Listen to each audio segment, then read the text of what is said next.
চট্টগ্রাম কক্সবাজার মহাসড়কের লোহাগাড়ায় মাইক্রোবাস খাদে পড়ে সড়ক দুর্ঘটনায় দুই বৌদ্ধ ভিক্ষু সহ প্রাণ গেছে ৩ জনের, আহত হয়েছে অন্তত ৬ জন।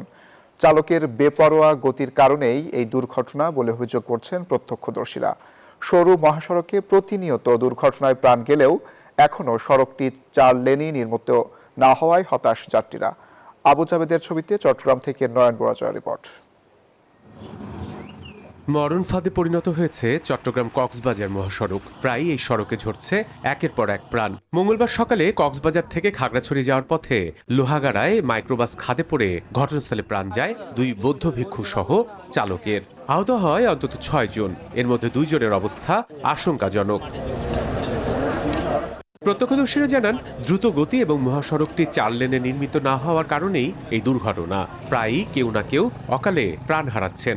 অনেক বড় করে স্পিডে টানিয়ে ওই জায়গায় চলে গেছে। মাইক্রোবাসটি গাছের সাথে ধাক্কা খেয়ে সেখানেই ২ জন বুদ্ধ ভিক্ষু মৃত্যুবরণ করেন, সাথে ড্রাইভারও মৃত্যুবরণ করেন। এখন থেকে আরো ৫০ বছর আগে অন্তত ৪ লেন হওয়ার কথা ছিল।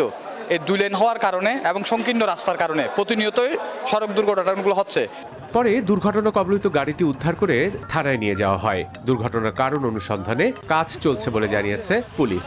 কক্সবাজার থেকে চট্টগ্রামের দিকে যাইতেছিল, তো মাইক্রোবাসটা নিয়ন্ত্রণ হারাইয়া গাছের সাথে ধাক্কা দিয়ে নিচে পড়ে যায়। অভিভাবকের কাছে লাশটা হস্তান্তরের আইনগত ব্যবস্থা গ্রহণ করবে এবং ঊর্ধ্বতন কর্তৃপক্ষের সাথে আলোচনা সাপেক্ষে এটা আইনগত ব্যবস্থা গ্রহণ করা হবে।